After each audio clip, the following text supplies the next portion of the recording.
Olá, sou Janaína Goston, nutricionista em esportes, e esse podcast, JanaCast, Nutrição, Esportes e Saúde, é sim a continuidade para quem sempre me ouviu no Alimentação Saudável na Rádio CBN, durante os 8 anos em que os âncoras Shirley, Guilherme e Luciano muito me ensinaram nesse processo de participação junto aos ouvintes, ao vivo. E graças aos ouvintes sempre solicitarem, né, a continuação desse podcast, eu me inspirei aqui em tentar trazer de um formato diferente para que a gente possa também ter mais conteúdo, ter um enriquecimento sobre as informações de nutrição, alimentação saudável, mas também na parte de esportes, que é a minha expertise. E para isso, hoje eu estou abrindo esse podcast aqui com grandes convidadas, ilustres, minhas queridas amigas, nutricionistas também, pesquisadoras, minha querida amiga Lucilene, Anastácio e Tamires Souza, e que eu vou deixá-las se apresentar. Seja bem-vindo também quem não me conhece. A gente vai ter muitos momentos para vocês terem a oportunidade de tirar suas dúvidas, afinal esse podcast é para que você possa enviar suas dúvidas, poder participar, porque a ideia é que eu responda, mas num formato leve, de maneira que seja acessível, para que todos vocês consigam acompanhar a informação científica, mas de maneira mais acessível e fácil para todos. Então, sem a gente perder muito tempo, né, vamos conversar um pouquinho sobre alguns assuntos aí, e minha querida pesquisadora e amiga Lucilene, a quem tem tanta admiração, né, Lu? E eu vou chamar Lu mesmo, porque aqui tem um viés, um conflito muito grande, inclusive. Mas eu queria que vocês se apresentassem primeiramente, por quê? Porque a professora Lucilene é uma pesquisadora de renome, tem uma responsabilidade no laboratório, e aí eu quero que você fale, Lu, do que você hoje conduz como a chefe do laboratório. Tamires a gente tem um laço aqui, né? Depois eu quero que vocês falem um pouquinho sobre isso. Mas e o porquê que vocês têm a ver com esse assunto, nutrição, esportes e saúde. Mas Tamires também acabou de defender sua tese. Parabéns, né, Tamires? É muito Obrigada. Bom. Só quem passa por isso sabe o que é, né? Gerar esse filho. E num contexto onde que a gente vai falar um pouquinho das vivências, né? Do que se passou na pandemia. Mas a gente sabe também que você pesquisou outras coisas aí que são muito relativas, muito, muito boas para quem está nos ouvindo, que tem a ver com dor tardia, com a questão do desempenho esportivo, e que a gente vai falar. Então fala, Lu, para mim, como é que é hoje o seu laboratório, se apresente para que a gente te conheça um pouquinho e nosso ouvinte saiba quem é que a gente está ouvindo. Jana, primeiramente, posso chamar de Jana também, claro. Porque tem conflito de interesse, não tem jeito. Obrigada pelo convite, a gente está muito feliz, né, eu e Tamires, de estarmos aqui discutindo esses aspectos tão caros para a gente, né, assim, levar para o público o que a gente tem produzido em ciência. Então, eu sou nutricionista de formação também, sou doutora em Ciências Aplicadas à Saúde do Adulto, e atualmente sou professora no Departamento de Alimentos da Faculdade de Farmácia da UFMG. Eu sou líder do grupo de pesquisas PECAM, que é Pesquisa em Ciência de Alimentos e Nutrição. Nós trabalhamos com diversos aspectos relacionados à ciência de alimentos e nutrição, mas sempre com uma abordagem prática, com algo que a ciência talvez precise responder naquele momento. A gente tem se dedicado ao estudo de alguns aspectos de nutrição clínica, né? Desde o meu mestrado, doutorado, eu trabalho com um público muito específico de pacientes que têm cirrose, estão na lista de espera para o transplante, mas, paralelamente, a gente também vem desenvolvendo outros trabalhos com foco em alegações funcionais, né, entre aspas, aí, de alimentos. A gente já estudou termogênese induzida pela dieta. O que seria termogênese induzida pela dieta? Só para o nosso ouvinte entender, Lu. Claro. Termogênese é a produção de calor, né? Todos nós produzimos, né, calor como não é bem um subproduto do metabolismo, né, porque a gente precisa manter a nossa temperatura, mas toda vez que a gente faz a ingestão de algum alimento, a gente tem essa produção de calor, né? As pessoas acham que é só, tipo assim, você só ingere calorias, mas que a gente não tem um gasto de energia para poder aproveitar essa energia do alimento, muitas vezes, né? Isso, para você digerir, absorver, né, e metabolizar, você tem essa produção energética. E muitas vezes esses alimentos são tidos até como um milagre, né? Assim, algo que vai aumentar. Dá um exemplo, Lu, tipo, o que você já investigou? Temos muitos exemplos aí, a cada minuto surge, né, um novo milagre aí, principalmente com esse foco, né? Super cafés, né? Sim. Super chás, né? Sim, assim, o café e a pimenta, eles são reconhecidos, né, por terem esse efeito. Inclusive, nas pesquisas com termogênese, a gente tem que controlar isso. Mas a gente estudou o efeito do chá de canela, chá de gengibre, chá de hibisco e o chá verde, né, que já tem um efeito já estabelecido, né, sobre o metabolismo energético. Mas a gente pode vir conversar também sobre esses assuntos, né? Foi um dos temas de mestrado da Natália Cristina Faria e da Ana Paula Souza. Mas a gente no PECAN já também... vai ficar anotado, tá? Esse tema aí. Sobre tema muito você que gosta de um chazinho, de uma coisa, achando que isso pode te ajudar a queimar calorias, mas depois a gente vai falar, então, sobre esses resultados, tá? Sim. E com a pesquisa da Tamires, a gente trabalhou, né? A gente tinha outros planos, né? A Tamires ia estudar, né, o efeito, né, do açaí, principalmente na dor muscular de início tardio. E com a pandemia, a gente precisou mudar os planos e a gente sentiu assim, né? Com a gente mesmo, tudo que estava acontecendo, né? Que a gente estava confinado em casa, que a gente tinha mudado vários comportamentos. E uma amiga, né, professora, né, da Universidade Federal de Ouro Preto, a Juliana Liboredo, convidou a gente para tentar pensar junto, né, um estudo para que a gente pudesse avaliar as mudanças que a pandemia estava trazendo, né? Isso já estava acontecendo em outros países, mas a gente ainda não tinha nada no Brasil. Então não tinha isso na época? Não, na época que a gente conversou, não, mas muitos já estavam provavelmente trabalhando, né, em questionários, talvez em coleta de dados, porque a ciência ela não é tão veloz como a gente gostaria. Eu lembro que assim, muitas coisas eram sobre o próprio vírus, né, em si. Uhum. A questão de você entender o que isso repercutia na população. Uhum. Mas essa questão do que vocês avaliaram, que é a parte do estilo de vida, né? Uhum. Isso realmente acho que vocês se inovaram aí nesse momento, né? Sim. A gente conseguiu fazer um compilado, né, Tamires, de vários questionários para tentar sentir um pouco das mudanças e o que não tinha sido questionado, às vezes, de uma maneira tão óbvia, né?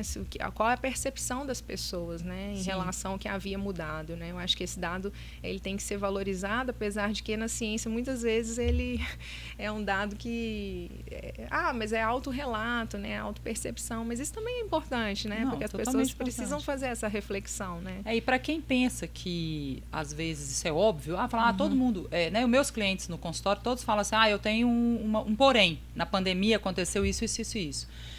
E aí todas as pessoas falam assim, Janaína, mas isso é óbvio, todo mundo tem. Mas isso é como você falou, na ciência a gente precisa de provar. Uhum. E a gente precisava de entender, e vocês fizeram isso, o que realmente a gente pode falar que aconteceu, né? Uhum. Aí, Tamires, eu queria que você se apresentasse, né? Falasse quem é você. E até porque a Lu falou essa questão de como que você se inseriu num projeto de pesquisa, onde que a gente pensou nessa ideia do açaí. Eu queria até que você falasse que insight que você teve pensando no açaí, por quê? E o que a gente tem a ver com isso, né? O que eu tenho a ver, porque eu sou uma doutora, mas hoje eu valorizo muito a minha prática clínica. E você, Lu, eu acho brilhante isso, porque você fala, eu valorizo, né? Você tem um embasamento teórico, a ciência, mas você valoriza também o que a gente pode entender da prática e tentar responder. Porque a diferença, para o ouvinte que não sabe, muitas vezes hoje, vamos pensar, eu renunciei um pouco a essa parte da docência da universidade, poder produzir artigo, mas muitas vezes eu tenho que responder na prática, ter respostas com o meu cliente assertivas, mas usando esse embasamento. Eu não posso sair falando qualquer coisa. E vocês muitas vezes não podem responder e falar assim, não, a gente pode falar que na pandemia todo mundo mudou o estilo de vida. Mas como assim todo mundo? Quem que é esse todo mundo? O que mudaram, né? Então, a pesquisa não acompanha tanto esse ritmo, mas graças a a produção da pesquisa que a gente consegue ter resultados aos quais eu posso depois trabalhar e falar, não, realmente, a parte comportamental da nutrição, ela precisa ser falada e olhada com uma questão diferente, né? Tem um olhar diferente para isso. Então, eu acho que foi muito importante o seu dado e eu quero que você enfatize isso aí, por isso que você está aqui hoje, né, Tamires, também.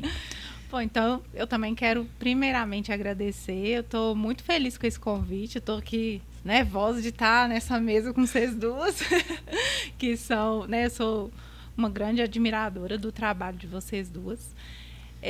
Eu também, uma coisa que me alegra estar aqui é que eu sempre falo com a Lu, né? Eu gosto de quando a gente consegue sair da universidade com os dados de uma pesquisa que, às vezes, só caminha ali naquele ambiente interno, né? Eu acho muito importante a gente falar para o público geral, porque eu acho que essa é uma resposta, né, que exato. a gente pode dar para a sociedade, né? Sim. Do que a gente está produzindo ali. E eu acho que a ciência vai caminhar melhor se a gente conseguir fazer isso com mais frequência, né? Eu sou super defensora, assim, dessa parte. Então, eu agradeço demais o convite e a oportunidade de participar desse podcast.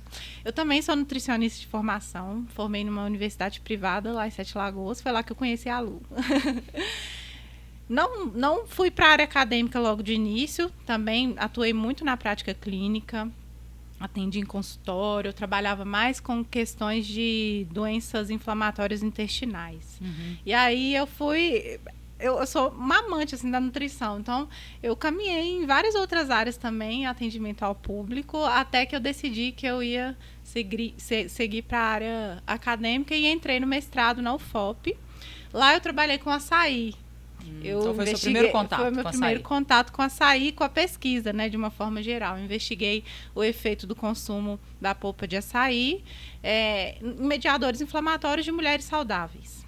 Só um parênteses, Tamires, que para quem não sabe, gente, muitas pessoas que pretendem fazer um mestrado, igual a Tamires está contando que entrou, eu também quando entrei, eu queria muito estudar a parte de atletas, de suplementos, mas eu não posso chegar e falar, professora Lucilene, eu quero estudar isso. Sendo que ela já tem uma linha de pesquisa de base. Então, quando a Marisa falou assim, me apareceu o açaí, é legal o açaí, né? Não, o que você ia estudar? A gente fala assim, nossa, eu amo açaí. Isso, eu amo açaí. Mas o que você ia estudar, você também não podia controlar, porque quem lidera o grupo é que vai determinar isso. Felizmente, você se deparou com um tema, um objeto que te agrada, porque é muito triste você fazer um trabalho que você não tem uma afinidade com o assunto ou tem que estudar por obrigação. Felizmente, eu trabalhei, né? A minha orientadora, Isabel Correia, me aceitou e falou, Janaína, eu quero que você faz isso que você quer mesmo, que é avaliar a prevalência de consumo de suplementos. É muito bom. Então, que bom que você pelo menos já pegou um tema que, de alguma maneira, te jogou mais motivada, né? Então, assim, foi muito novo para mim, muito desafiador. Eu trabalhei com um banco de dados de um trabalho que já havia acontecido, de um ensaio clínico que já havia acontecido. Então, assim, foi uma coisa muito nova para mim. Difícil, imagina. Difícil. Mas aí, felizmente, depois do meu mestrado, eu não sabia se eu queria continuar na área acadêmica. Aí, felizmente, eu me deparei com a Lu. Esse reencontro mudou completamente o meu percurso na vida acadêmica, assim. E aí a gente começou a conversar sobre as possibilidades, se eu ingressasse no doutorado na ciência de alimentos, né, na faculdade de farmácia, com o que a gente poderia trabalhar. E aí, depois de muita conversa, né, a gente optou por seguir trabalhando com açaí, que já era familiar para mim até então. E aí, investigar em outros aspectos. Vamos ver aí o que a gente pode fazer, o que a gente pode pesquisar. Isso nós estamos falando de 2019, antes da pandemia. 2019. Né? Primeiro semestre de 2019, a gente começou a pensar imaginava, nisso, né? Que ia ter pandemia. Isso.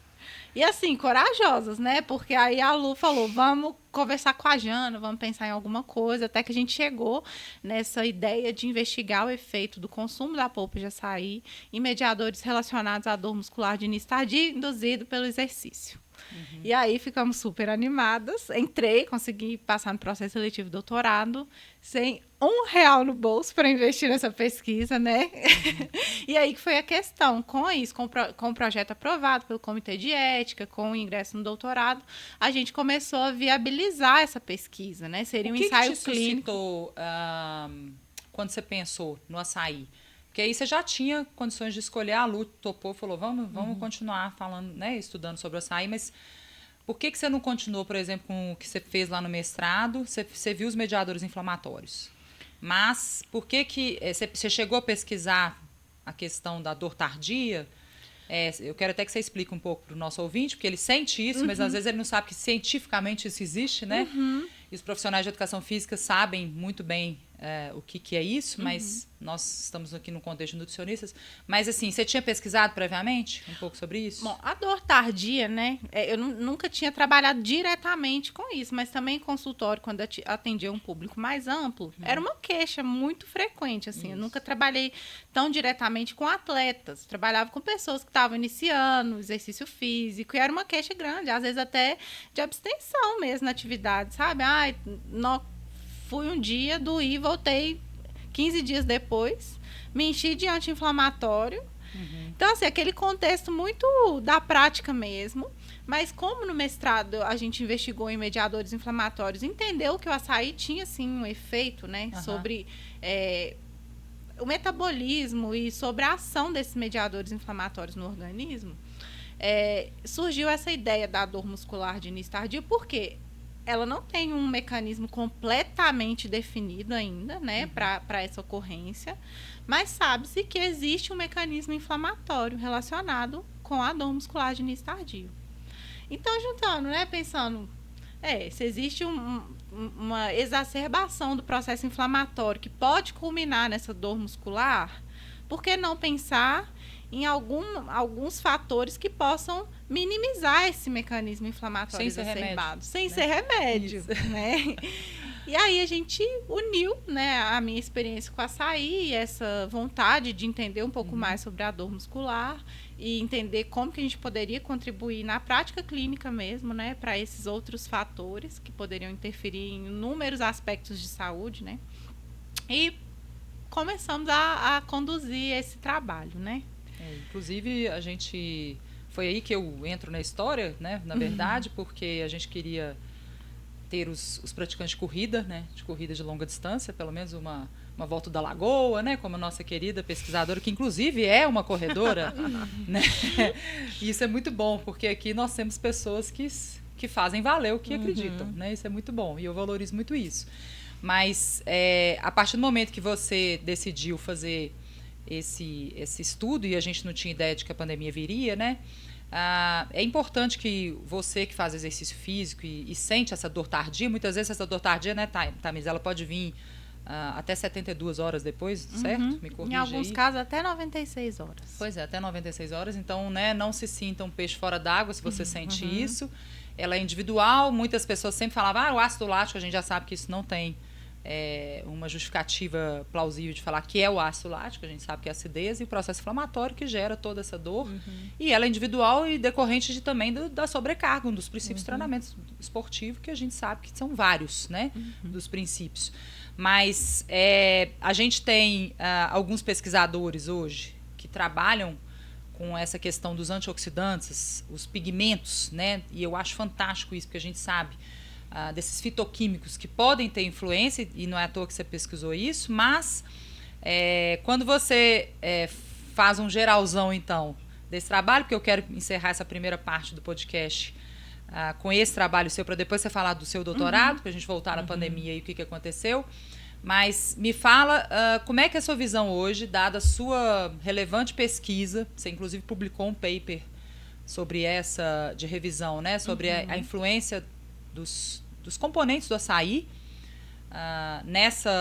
no açaí não necessariamente, né, Lu? Foi do açaí especificamente? Vocês foram as antocianinas, né? Presentes em diversos alimentos, assim, principalmente os de cor roxa. Explica aí pra gente, então, como é que foi os seus achados. Porque eu tenho certeza que todo mundo quer saber o seguinte, eu vou tomar açaí. Vai adiantar? E vai adiantar na minha dor tardia? Quanto tempo antes? Não, isso vai ajudar. E aí eu quero que você fale, não necessariamente dando uma resposta exata, mas o que você pensa sobre isso? Tá, primeiro eu vou só contextualizar que veio a pandemia, a gente vai falar sobre isso daqui a pouco, mas a gente não conseguiu realizar exatamente o nosso ensaio clínico, né? Então, a gente não tem uma pesquisa investigando, a gente não conseguiu seguir com a nossa pesquisa investigando o consumo do açaí nesses mediadores e nesses sintomas, né? Mas, no período de construir mesmo a base para realizar essa pesquisa, a gente fez uma revisão bibliográfica, né? Nós 3 aqui somos autoras, junto com o professor Hugo da PUC, né? E a Elaine, que também participou do nosso grupo de pesquisa. A gente fez essa revisão bibliográfica com o intuito de entender, assim, beleza, vamos pesquisar, mas vamos entender o que já tem aí na literatura, para ter uma base, para saber de onde partir, como é que a gente vai oferecer essa suplementação, quanto tempo antes, por qual período, né, em quais circunstâncias. E aí eu fiz um recorte, assim, para fazer essa revisão bibliográfica, de entender. Coloquei alguns filtros, né, para essa pesquisa, que utilizassem alimentos contendo antocianinas, né, que é um dos principais compostos bioativos presentes no açaí. Você consegue dar exemplo, além do açaí? Jabuticaba tem antocianina, cranberry, tudo que é roxo. Isso. Me ajudem aí também, vocês lembrarem de mais alguns. Todas as berries que a gente sabe, né? Que aqui no Brasil, infelizmente, não é tão acessível como fora, né? Lembrando também. Isso. Então, assim, vários alimentos, né? E aí, nessa pesquisa, eu inseri esse filtro de conter antocianinas e ser algum tipo de intervenção, né? Então, a gente observou em várias circunstâncias, assim, os protocolos de indução à dor muscular de início tardio foram diferenciados. Alguns estudos que entraram nessa pesquisa usaram corrida, alguns estudos utilizaram exercício de força e por aí vai, assim. Então, a conclusão, assim, final desse trabalho, né, dessa pesquisa especificamente, foi que existe um potencial muito grande para a atuação da antocianina, desse composto específico, na dor muscular de início tardio. Mas isso não é algo completamente definido e esclarecido na literatura, porque existem inúmeras circunstâncias que podem interferir nesses resultados. Então, a forma de uso, o tempo de utilização desse suplemento, se foi utilizado antes ou depois daquele mecanismo de indução, né? Da dor, dose, né? A dose, a quantidade, em tudo, né? Então, sim, assim, o que eu, particularmente, enquanto pesquisadora, né?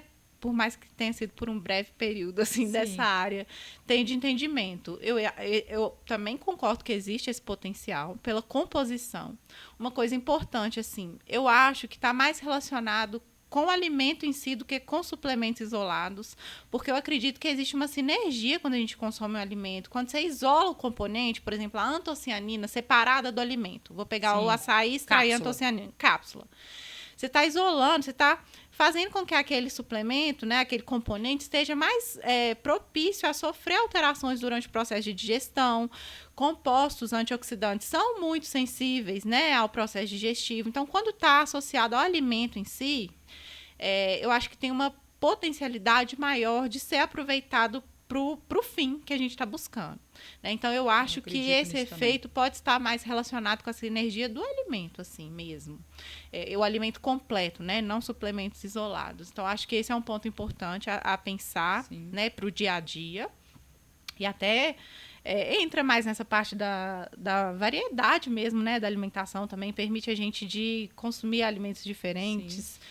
E valorizar uma cultura, uma regionalidade, uma riqueza, né, do nosso território. Claro. Né? E é importante a gente enfatizar aqui que o açaí ainda não é tão explorado em termos científicos. Exato. Né? A gente precisa de explorar mais isso. Sim. Mas só para a gente fechar essa parte desse estudo seu, que fique claro, então, para quem é praticante de exercício físico, que a gente não consegue ter uma resposta clara se você tomar o açaí, no caso desse trabalho especificamente, que a gente está falando desse componente, né, de alguns estudos. E desse componente químico, né, antocianina no açaí. Mas se você continua tomando, a gente acredita nesse potencial, porém a gente não sabe falar em doses e nem a gente pode falar quanto tempo antes que você tomaria, por exemplo, vou fazer uma meia maratona. Nós vamos tomar um mês antes, todos os dias, enquanto, né, antes do exercício, depois vai ser. Então a gente não consegue esclarecer. Mas a gente está falando de um alimento natural, que é regional, como a Lu falou, a gente está valorizando uma cultura que é do Brasil, e que quando associado a outros alimentos, e hoje a gente já sabe que, inclusive, no aspecto, por exemplo, quando a gente fala de aminoácidos, a gente já sabe da riqueza que é e como que o impacto dos aminoácidos no sangue. e na absorção, é diferente quando você só usa um aminoácido isolado, quando ele vem associado a outros antioxidantes, né? Outros minerais, vitaminas, minerais, enfim. Então, eu acho que isso fica assim, um recado, né? Que eu acho que a gente está falando de um alimento natural e que vale, às vezes, a gente pensar sobre isso. E assim, tudo isso, né? A gente fala, para definir isso, o que tem que ser feito? Estudos, né? Mais controlados, estudos que investiguem associados a algum outro placebo, que tenham uma condição mais fácil de observar esse efeito, né? Porque, para fechar também com a conclusão desse trabalho que foi publicado de revisão, a gente percebeu que, em alguns casos, tem um efeito bioquímico, né? Então, mexe com os mediadores que estão envolvidos na dor muscular, mas às vezes não chega às vezes de fato, que é realmente melhorar aquele processo de dor, aquela percepção à dor, né? Sim. E os que tiveram mais resultado não foram as doses muito exageradas, foram doses num consumo normal, né, de um consumo padrão, assim, de uma porção de berries, de uma quantidade de 250 ml de algum suco preparado daquele alimento. Isso. E um outro fator é que o consumo agudo foi mais consistente na melhora da percepção à dor. O consumo agudo em torno de 48 horas antes do exercício. Então, foram as conclusões que a gente conseguiu chegar nesse trabalho, assim, que a gente pode falar, assim, mais consistentes. Ok, então vamos seguir porque nós temos, né, um tempo aqui, ele já passou um pouquinho. Eu preciso que você fale, então, o nome do seu trabalho de doutorado, a tese, que foi o que realmente te fez, né, fazer a defesa e produzir, já que você não conseguiu, então, fazer esse trabalho clínico. Lu, você vai conseguir, porque você vai conseguir verbas para a gente desenvolver esse trabalho na prática, né? Mas, dadas as circunstâncias da pandemia, explica para a gente, então, né, o nome do seu trabalho, o objeto de estudo, o que você investigou dessa parte do comportamental do estilo de vida na pandemia, e a gente vai falar um pouquinho desses resultados principais e o que tem a ver com quem está nos ouvindo, que faz exercício, que se alimenta bem e quer entender. Então, quando a gente estava ali, né, no gás para desenvolver essa pesquisa do açaí, veio pandemia, as nossas parcerias de doação do açaí, de tudo que estava acontecendo, foram por água abaixo, e aí a gente precisou reinventar, né? E aí a Lu me deu essa oportunidade de participar desse trabalho que foi realizado em conjunto com 4 universidades mineiras, com o intuito mesmo de investigar o estilo de vida, hábitos alimentares e comportamento alimentar durante a pandemia por Covid-19 em indivíduos brasileiros. Então, foi basicamente, né, essa nossa pesquisa foi realizada em conjunto, nós da UFMG, em conjunto com a UFOP, que a Lu mencionou, a UFV e a UFLA. Então, a gente se uniu com o intuito mesmo de realizar essa pesquisa e começamos com esse objetivo, ver as mudanças nesses fatores, né, relacionados ao estilo de vida, hábitos alimentares e comportamento alimentar durante a pandemia. Foi o nosso principal objetivo. Adultos brasileiros. Qualquer pessoa, né, que tivesse idade igual ou maior a 18 anos, estivesse aqui no Brasil e concordassem em participar da nossa pesquisa, era incluído. E-mail? A gente divulgou o link de pesquisa, foi feito por meio do Google Formulários, então a gente divulgava em redes sociais, né, em mídias populares, também em sites das universidades, que a gente estava fazendo essa pesquisa, e todo mundo que se propunha a responder o questionário e estivesse dentro desses critérios entrava na nossa pesquisa. Me chamou a atenção o fato de ter 80% de mulheres respondendo. Isso é um viés ou foi porque... O que é? Foram 1.368 pessoas respondendo. Pouco mais de 80 a primeira fase, né? Explica essas fases, as fases. Então, a gente fez essa pesquisa por meio do Google Formulários. E aí, a primeira fase da pesquisa aconteceu na primeira onda da pandemia. Mais ou menos 6 meses depois do início das medidas de distanciamento aqui no Brasil. E aí, posteriormente, né, a gente fez essa primeira pesquisa, avaliamos os resultados. Posteriormente, também reaplicamos esse questionário na segunda fase do nosso trabalho, que foi durante a segunda onda, mais ou menos 10 meses depois dessa primeira aplicação, para a gente ter uma visão mais longitudinal mesmo desses dados. A primeira fase, 2020, caos. 2021, a segunda fase, que as coisas estavam começando. Caos misturado com uma retomada. Com ninguém saber o que ia dar ainda, né? As incertezas bem semelhantes à primeira fase, inclusive. Isso. Mas aí a gente fez essa pesquisa. 1.368 pessoas na primeira fase, pouco mais de 80% compostos por mulheres. Isso é um viés, mas naturalmente é algo que acontece nas pesquisas. As mulheres estão mais propensas a responder pesquisas. Né? Mais dispostas. Tem um estudo de Cambridge, se eu não me engano, né? Com mais de 46 mil pessoas que definiu que as mulheres realmente se colocam mais numa posição de empatia e de voluntariado. Então, eu acho que isso explica um pouco essa adesão, né, maior de mulheres nas pesquisas. Tá, então esse é o primeiro ponto, né? Nós temos um perfil feminino respondendo. E aí, para conduzir o trabalho, a gente observa também, né, se existe diferença entre as mulheres e os homens, para tentar mesmo dar uma balizada nesses dados e ter uma observação mais próxima da real, né? Uhum. Vocês acham que vocês podem generalizar? Assim... A gente não pode generalizar nunca, né? E o nosso trabalho é um trabalho observacional, né? Ele não tem uma base populacional, então ele é um recorte, né? Ele é uma amostra, é um recorte de uma população. A gente tirou uma foto ali naquele momento, né? Do que aconteceu, na hora que vocês estavam coletando dados. Sim, né? Nosso público ele foi mais composto por pessoas do meio acadêmico, então a gente tem isso, né? A gente não pode dizer que o que aconteceu com a nossa amostra foi o que aconteceu no Brasil como um todo. Mas é um ponto de partida para outras observações, para outros estudos a serem conduzidos. E que fique claro que o que você vai falar aqui, já que a gente está sempre tentando conciliar teoria e prática, o que Tamires e Lucilene estão apresentando aqui, gente, é o que eu vejo na minha prática clínica. A ideia de trazê-las foi justamente isso, porque eu escuto no meu consultório no dia a dia o que elas vão falar de resultados, ou seja, elas não estão extrapolando, primeiro, porque o dado científico ele é o validado, e segundo, que a gente não está falando de um dado, porque você foi mulher, porque, né, não pode ser representativo da população no Brasil, mas a gente está falando de uma realidade do que está acontecendo aos nossos olhos, né? E aí, vamos lá, o que você viu, né? O que foram os impactos aí? Até pelo nome do seu trabalho, eu quero que você fale para mim o nome da sua tese e fale para a gente, então, principalmente dado o nome aqui, Nutrição, Esportes e Saúde. O que tem... O que temos de dados relacionados ao comportamento das pessoas e o que você viu em relação aos aspectos de exercício, da parte de alimentação, piorou ou não nessas fases? Faz um compilado pra gente sobre isso. Tá bom. Peraí que eu vou ter que você tem que lembrar. Você vai ter que lembrar algumas coisas. Pode consultar a colinha, porque não é fácil isso. Então, o nome da minha pesquisa, né, o nome da minha tese, o título foi Hábitos Alimentares, Estilo de Vida e Comportamento Alimentar durante a pandemia de Covid-19 em indivíduos brasileiros. Né? Então, investigamos demais você decorar isso. Tá certo, Tamires. Ela teve que decorar tanta coisa. Isso, é verdade. Então, a gente investigou inúmeros fatores relacionados a esses 3 grandes grupos, né? Estilo de vida, hábitos alimentares e comportamento alimentar.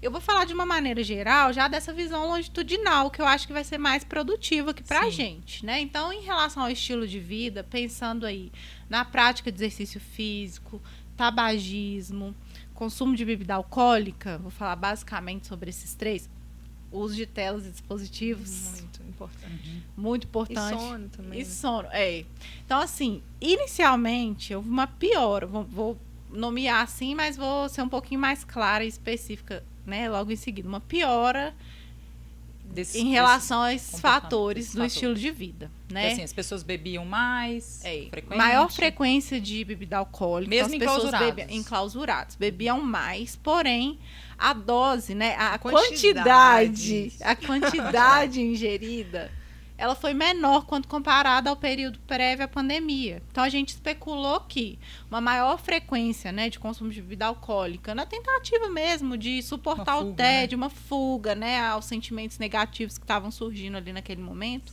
pensando ali naquela fase inicial que ninguém sabia o que ia acontecer, né? Um monte de gente achava que com 3, 4 meses a gente ia estar com a vida normal acontecendo. Isso. Então, justificou, foi um aumento que aconteceu mundialmente também, né, na frequência.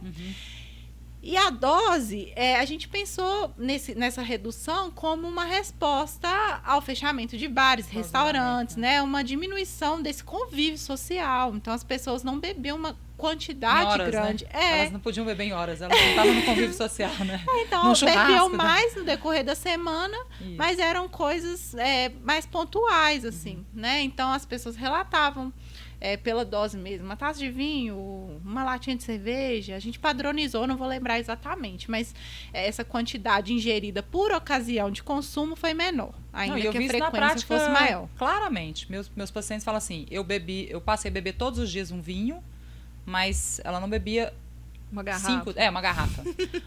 É esse fracionou. O retrato. Vocês conseguiram ver isso claramente, que é o que eu vejo na minha prática clínica, né?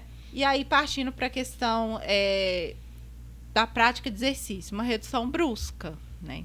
Uma redução principalmente brusca, na primeira fase. Principalmente na primeira fase. Vocês conseguiram ver se os ativos, inclusive, também reduziram? Também, a gente reduziu assim, a mediana mesmo da prática da prática em minutos de exercício físico por semana, reduziu de 120, que já era mais baixa na nossa amostra, né? Para quem não sabe, lembrar. gente, 150 minutos por semana era a recomendação. E na pandemia, a OMS ainda falou 300 minutos por semana. Tipo assim, já não era fácil fechar os 150, a OMS falou, vamos fazer 300 minutos por semana. 1 hora por dia, né? 5 vezes. Vocês estão precisando de mais um desafio. Então, você viu que nem estava atingindo, era 120 e ainda essa diminuiu, recomendação né? mínima e diminuiu para 80 minutos por semana. E aí, a gente conseguiu retornar à linha de base de 120 minutos na segunda observação. Então, para esse hábito, a gente teve uma piora inicial e um retorno à linha de base, né?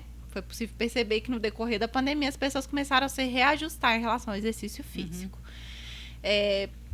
Uso de telas e dispositivos aumentou significativamente, né? De 6,5 horas para 10,5 horas, se eu não me engano, e isso se manteve na segunda observação. Então, foi um hábito que piorou e se mantém até hoje, né? Eu acredito. E dado telas, a gente pode perceber que é um uso que é adicto, né? E isso no público infantil, para quem estuda esse público, com certeza está pior, né? Sim. E dado essa questão de diminuir exercício, ficar em casa, claro que, né, tem aspecto na alimentação e tem aumento de peso, que eu acho que isso é importante você falar. Eu ia até com o artigo da Marina aqui aberto para consultar as estatísticas, porque essa parte do peso, quem olhou especificamente para isso, foi o pessoal da Universidade Federal de Lavras. A Marina Daniel, orientada da Lívia Garcia Ferreira, né, que você também conhece. Elas olharam, né, com esse foco, e nesse trabalho elas viram que porque apesar desse corte, né, ele ser transversal ali naquela primeira fase, a gente fez algumas perguntas retrospectivas. Então, naquele primeiro momento, quase 60% da amostra já tinha experimentado um ganho de peso 6 meses depois, né, do início da pandemia. A mediana foi de 3 quilos, variando de 0,1 a 30 quilos. Eu acredito que seja. Porque eu tive pacientes relatando isso. Eu ganhei 20 quilos na pandemia. Sim, então, e acredito, assim, embora eu não tenha mais acompanhado com tanto entusiasmo, né, as pesquisas nessa área, até por uma experiência própria mesmo e de convívio de pessoas próximas, que muito desse peso ficou retido, né? Foi difícil, né? As pessoas... E aí entra, né, Lu, essa questão de tanto que você também estuda, que é essa questão de comportamento alimentar, né? Que eu acho que é importante você falar o que é um hábito alimentar, o que é o comportamento, e aí vem todos esses achados que você teve, que eu acho que você podia enfatizar, que é essa parte comportamental, ou seja, a gente sabe que teve o ganho de peso, mas aumentei a bebida, cigarro, diminuir o exercício, mesmo que depois foi as pessoas tentando retomar, a gente já sabe que o exercício não consegue por si só ser o determinante do déficit calórico, a alimentação tem que entrar, é muito mais fácil fazer o hábito do que criar o déficit, a gente treina e a gente sabe disso, mas essa parte comportamental que aí você viu, a craving, que aí eu acho importante você falar um pouquinho desses termos, né? A drancorexia, né? Que são as pessoas aí, eu acho que é importante você explicar um pouquinho. O aumento do uso de delivery também. Sim. As pessoas cozinhando mais, o que é excelente, mas... Então, o fato eu tive várias pessoas, passei a cozinhar mais, mas e aí? Isso foi melhor? Não necessariamente foi o melhor. Aí fala pra gente, então. Tá, então começando fazendo um pequeno compilado dos hábitos alimentares, que aí a gente parte para o comportamento, né? Em relação aos hábitos alimentares, eles foram flutuantes, assim, no decorrer do período observado. Então, inicialmente, a gente conseguiu ver mais claramente uma piora dos hábitos, né? Isso inclui uma redução do consumo de alimentos in natura, hortaliças, frutas, né, leguminosas. Então, alguns alimentos que são os mais considerados como saudáveis, né, como indicadores da qualidade da alimentação.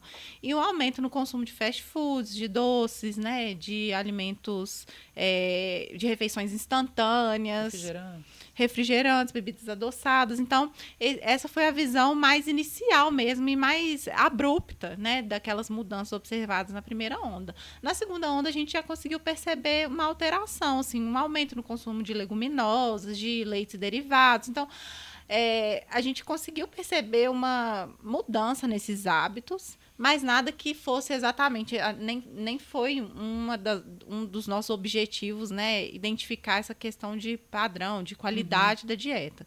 Mas, assim, de uma forma geral, a gente conseguiu observar isso e uma mudança, né? Então, mudou inicialmente na primeira onda, na segunda onda a gente conseguiu perceber algumas... Tentativa de reorganizar isso, né? Eu vi assim, eu enxerguei dessa forma no trabalho. Então, basicamente, em relação aos hábitos, né, maior uso de serviços de delivery, as pessoas beliscaram um pouco mais, mudaram o padrão de refeições. Então, assim, a questão do sono, né, que a gente também falou de estilo de vida, teve uma piora na qualidade do sono, né, reportada pelas pessoas, e uma mudança, assim, no horário de dormir, acordar, aumento nas horas de sono. Foi uma coisa meio louca, assim, né? E mais pessoas fazendo as refeições noturnas. Então, uma redução nas refeições do começo ali do dia. Sim. Café da manhã, lanche da manhã e almoço. As pessoas reduziram, né, a realização dessas refeições.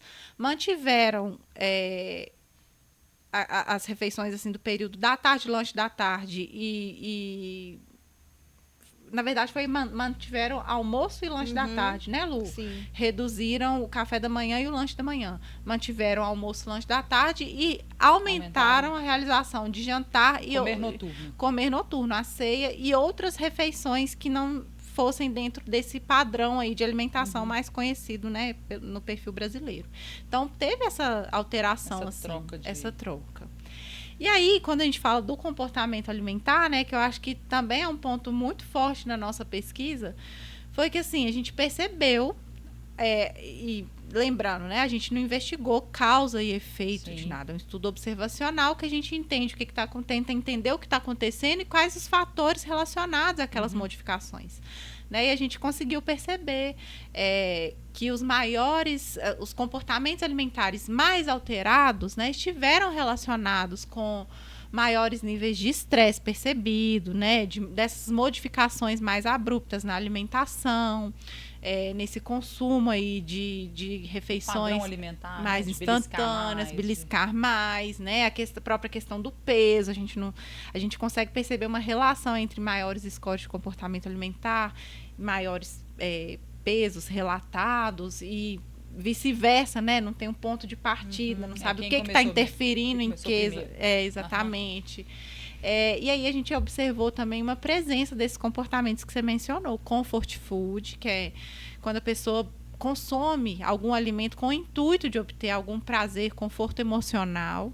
O craving, que é quando a pessoa tem aquele desejo assim, absurdo, quase que incontrolável de comer determinado alimento, né? Então, a gente fez trabalhos relacionados a isso também, percebeu isso no período da pandemia, muito relacionado com o estresse percebido, com tudo que estava atrelado ao momento que estava sendo vivenciado, né? E aí o que eu posso dizer, assim, depois a Lu pode complementar, é que eu acho, assim, que essa investigação do comportamento em si refletiu muito o quanto o contexto ambiental, social e instantâneo, né, pode interferir nisso. Então, a gente não pode isolar hábito de comportamento. Por que vocês acham que é tão difícil, para a gente começar a fechar um pouquinho sobre esse podcast, por que vocês acham, dado essas informações todas que o nosso ouvinte pode estar falando, mas isso é óbvio. Mas assim, vocês conseguiram validar isso, e é o que a gente, né, como você falou, não posso falar de causa e efeito. Por que as pessoas bebem mais e mais todo dia, mas em menor quantidade? A gente não está falando de causa e efeito, mas assim, a gente tem um achado. Por que é tão difícil...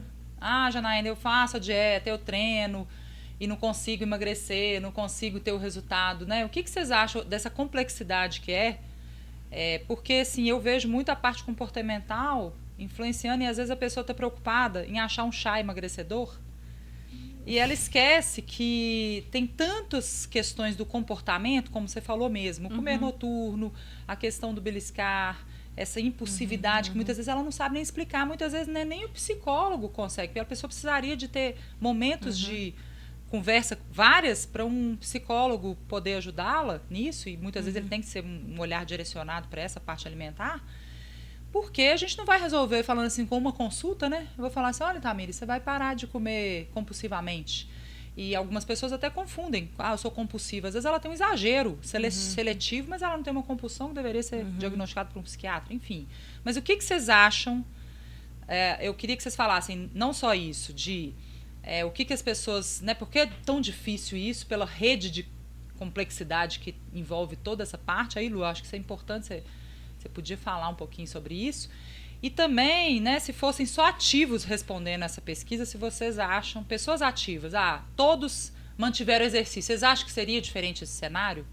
Eu acho que seria importante, né? Porque o nosso ouvinte, ele é ativo, provavelmente muitos são ativos. E quem não é, tem uma afinidade por esse assunto e está nos ouvindo aqui até agora, né? Ele vai falar, não, mas eu não tenho nada disso, não mudei isso. Mas eu sei que teve alguém da família que ele falou assim, na minha casa aconteceu isso, né? Mas se tivesse a pessoa ativa, será que vocês esperariam isso? Vamos lá. Nossa, que difícil, né? Difícil. Porque são assuntos muito complexos, mas assim, o que você até comenta, né? O ouvinte pode pensar que é muito óbvio, mas não era tão óbvio assim para a gente no início, né? E como que essa pesquisa e outras podem nos ajudar, inclusive na gestão mesmo de políticas públicas, a nos preparar melhor enquanto sociedade para novas pandemias, caso elas existam, né? A gente não quer que isso aconteça, porque foi muito ruim, né? Muitas pessoas morreram. Ficar de novo numa situação dessa, né? Sim, e há famílias assim destroçadas, né? A gente não abordou especificamente, né, esse ponto, mas perdas, quantas pessoas, né, tiveram suas vidas ceifadas ou com sequelas graves, sim, né? sim. E isso, a vida nunca mais vai ser a mesma, né, para todas essas pessoas. Em relação à sua pergunta, né, se as pessoas que fazem exercício físico, se elas, né, de alguma forma experimentaram de uma maneira diferente, a gente pode até fazer, né, algumas análises nesse sentido, mas o que eu posso colocar em termos do que eu penso, não só como pesquisadora, mas como pessoa também, né? Porque a Tamires até comentou no dia da defesa dela, achei muito interessante, que em algum momento a gente não sabia se a gente estava escrevendo uma tese ou uma autobiografia, porque a gente se via muito ali, que né? Interessante. Até por ter participado também, né? dos questionários. Então, assim, eu penso que as pessoas tinham necessidade de descontar em alguma coisa. Eu acho que é do ser humano, assim. A gente estava falando, a Tamires falou do comfort food, né? É uma necessidade de você buscar um conforto emocional, um afeto, né? Assim, às vezes a comida é o mais fácil, né? Do que eu sair ali para poder treinar. Sim, às vezes é uma necessidade mesmo, intuitiva, de você buscar uma determinada comida. Eu tentei reproduzir o macarrão da minha avó. Isso. Eu tentei fazer pra buscar esse afeto, né? Um biscoitinho que ela faz, entendeu? Então, assim, eu acho que vai para além mesmo, né? Até quando a gente fala de escolha, que foi o que a gente conversou muito no dia da defesa. Sim. Escolhas alimentares, né? Sim, foram escolhas mesmo, né? A gente é, de certa forma, direcionado a isso, inclusive pela questão do comportamento, né? Por isso que eu falo que a gente separar hábitos, escolhas alimentares de comportamento alimentar é difícil. Difícil. Né? É impossível você contemplar o indivíduo só olhando o hábito, só olhando não escolhas, é simplesmente né? abrir e fechar a boca, né? No aumento do uso de telas e como a gente estava exposto, e há dados científicos sobre isso, né? Que, por exemplo, houve um aumento na venda de fórmulas infantis e de ultraprocessados na época da pandemia. Sim. Então, a gente estava sendo bombardeado por aquilo, né? Porque não é só entrar no YouTube, é ser exposto à propaganda. Sim. Né? Que aquilo... E, inclusive, provavelmente, não só de ultraprocessados ruins, porque a gente sabe que tem ultraprocessados dos produtos o quê? Veganos, dos produtos que são ditos como, são ditos como saudáveis, mas que a gente sabe que está cheio de assim, é uma maquiagem muitas vezes, não necessariamente são de qualidade. Sim, né? E é um toque da sua palma da mão, porque né, você tem os aplicativos de delivery que foram muito usados na pandemia, muito usados. Então, essa questão do ambiente, né, é importante a gente colocar também. Mas eu penso especificamente em relação ao exercício físico, eu tive o privilégio, né, posso dizer que eu tive um privilégio mesmo de poder me dedicar mais ao exercício físico nesse período, e eu vejo o quanto isso me ajudou. Porque não é só uma questão física, né? É uma questão de saúde mental também. Mental. E a saúde mental, várias pesquisas né, tiveram esse olhar, e a saúde mental nunca mais foi a mesma, assim, né, depois da pandemia. Sim. A gente tem visto isso em vários aspectos, e principalmente na universidade, a gente ainda tem sofrido ainda com as consequências da pandemia, da forma de trabalho, como que isso mudou. Das perdas, como né, que as pessoas tiveram. Exatamente. E impactaram na saúde mental, né? Isso. E alguns estudos, inclusive, investigaram os níveis de estresse percebido, que também estão muito relacionados com as questões dos hábitos, do comportamento alimentar. E as maiores razões para os maiores scores de estresse percebido relatadas pelos voluntários da pesquisa foram medo de morrer, medo de que alguém da minha família morra, medo de contrair a Covid, medo de ser internado, né? Então, assim, tudo muito latente para o período que estava sendo observado, né? Então, eu também concordo que jamais vai ser a mesma, assim, a saúde mental, né?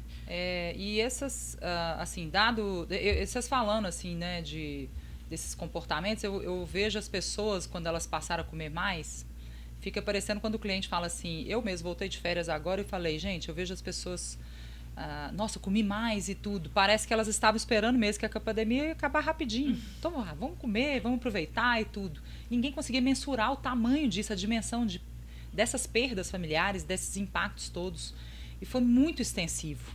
Então, dado essas circunstâncias, hoje vocês acham que não... Porque, assim, a sensação que eu tenho, até trabalhando com público exclusivamente ativo, é que existe, todos têm porém, uma vírgula para falar da pandemia. Já na pandemia aconteceu isso, eu tive, né, o ganho de peso, eu treinei mais, treinei menos, eu tive a oportunidade de passar a ter que treinar sozinha, aprender a treinar em casa, e eu tenho que ouvir essa parte do treinamento porque eu faço a nutrição aplicada a isso. Mas, enfim, e é um privilégio da população, porque a gente está trabalhando com 30%, eu trabalho com 30% das pessoas que são ativas, né? Isso é um público muito pequeno ainda, muito seleto. Mas vocês acham que... E eu tenho a sensação de que parece que assim, hoje já está mais normal. Ainda, queixas sobre dificuldades, desafios com alimentação, quantidades, com fim de semana. Eu não acho que a gente tenha a mesma coisa, mas eu tenho a sensação de que parece que as coisas estão mais normais. Não acho que é a mesma coisa, mas para fechar, como é que vocês veem hoje, aí no sentido... como pesquisadoras, se vocês fossem reproduzir novamente, né, dados daqui a alguns anos, vocês esperariam de ver mudanças nesses padrões de resposta, talvez encontrar mais ativos, porque a sensação que eu tenho é de que, por exemplo, a gente tem os dados do Vigitel, né, que é um grande estudo populacional, e a gente está falando de várias cidades, de inúmeras pessoas, mas eu às vezes vejo, poxa, está aumentando a atividade física, mas o número de doenças crônicas só aumenta. E eu fico assim, meu Deus, o que está acontecendo, né? Então, me fala um pouquinho, vocês esperariam ver cenários diferentes? Vocês acham que é a mesma coisa? Não? Fala para a gente fechar, e eu acho que a gente podia encerrar para a gente. Em relação ao nosso público, que é um público muito específico, eu acho que eu esperaria mudanças sutis, com o que a gente conseguiu observar. Para a fase 2, né, para a segunda onda, foram mudanças muito sutis. Eu até tenho uma vontade assim, de repetir esse questionário mesmo, porque parece que falta, né, a gente pegar esse segmento. Assim. Mas eu não sei se eu esperaria grandes mudanças, não. Honestamente. E até porque, Jana, eu acredito muito nisso. Eu esqueci de comentar que a gente também trabalha com a parte de rotulagem e políticas públicas. E eu só vislumbro grandes mudanças quando elas vierem de uma forma mais estruturada como políticas públicas. Por exemplo, ambientes, né, alimentares. Quando, de alguma forma, a gente não puder ter propaganda infantil num rótulo de um produto que ele é desbalanceado do ponto de vista nutricional, né? Ele tem uma rotulagem nutricional frontal. A gente vai falar disso numa outra coluna, tá? E então, assim, quando de fato isso acontecer, e já foi um grande passo ter a rotulagem nutricional frontal, mas quando a partir dela a gente começar a ter taxação, restrição de venda em ambientes que a gente deve proteger, como escolas, né? Restrição de marketing, aí eu vejo esperança, porque a gente vai estar plantando algo que está no futuro, que são as crianças. Sim, mas eu acho que é triste falar isso como pesquisadora, né? Mas eu tenho essa sensação que a Tamires comentou. São mudanças muito sutis. A gente não... A não ser que a pessoa passe uma coisa, assim, que mude muito, eu acho que você deve lidar com esse público, né? Pessoas, assim, que tiveram um gatilho, muitas vezes esse gatilho é de saúde, é de doença, né? E aí elas buscam uma mudança e mudam muito, né? Eu acho que até de algum modo esses desafios que a vida proporciona para a gente podem ser inclusive um presente para a gente mudar. Mas se depender só do indivíduo, acho muito difícil. Muito difícil. E eu acho que você falou um ponto que eu acho que a gente está sempre discutindo. Enquanto existir uma visão reducionista das coisas, do A vai para o B, né? Igual você falou, vou tomar um açaí e eu vou diminuir minha dor tardia. Vou fazer uma nova pesquisa e as coisas vão melhorar sem modificar as políticas públicas, ou seja, vim de cima do todo. E a mesma coisa eu falo, né? Eu vou prescrever um suplemento e as coisas vão se resolver. Não é. Você precisa de treinar, você precisa de se alimentar e fazer o que você precisa fazer, não o que você está buscando, muitas vezes, que é um atalho para fazer o que você deveria fazer. Então, que é a visão o quê? Holística das coisas. A gente precisa entender que tem um macro. Né? Nada é por acaso, por isso que eu sempre falo da rede, porque a rede ela é uma coisa tão complexa, toda entrelaçada, que nunca um comportamento ele vem de uma questão única, né? Então, quando vocês... Nunca sozinho, né? E nunca sozinho. Então, quando vocês avaliam... Eu acho que, assim, o grande... eu acho importante demais o que vocês... Porque a gente poderia falar horas aqui, especificamente dos dados, e a gente vai deixar disponível o link para que as pessoas possam ler sua tese, né? Mas eu acho que é muito importante o que vocês estão apresentando de mostrar que todos esses fatores estão associados e determinam comportamentos diferentes e que eles estão aí, mas que cada um, se puder ter o privilégio de buscar ajuda e tentar, né, amenizar ou resolver ou buscar assim, melhorar, a gente vai estar caminhando para um estilo de vida melhor e, obviamente, para uma longevidade, qualidade de vida, que é o que todo mundo busca, e, obviamente, uma saúde melhor, né? Eu queria muito agradecer vocês, a gente vai ter outros momentos para falar. O Pecan vai vir aqui em peso. Olha, vamos adorar. O Pecan, ele vai estar presente em todas as conversas desse podcast, o Jana Cash. Mas, Lu, muito obrigada. Você é uma pessoa que, além de pesquisadora e competente, é uma pessoa iluminada. Tamires, sua competência é, né, sua própria pesquisadora aqui, sua professora Mor, identificou em você um talento e a gente sabe disso, né? Não só pela a sua humildade. Você poderia até ser menos modesta, tá, Tamires? Eu acho que, né, mas a sua humildade em mostrar os seus dados, ela te torna mais iluminada, tá? Então, queria muito agradecer. Acho que foi ótimo essa conversa com a gente. Obrigadão. A gente que agradece, Jana, pela oportunidade. Sempre um prazer. Pode sempre contar com a gente. Isso mesmo. Obrigada, meninas. Finish. Acho que deu.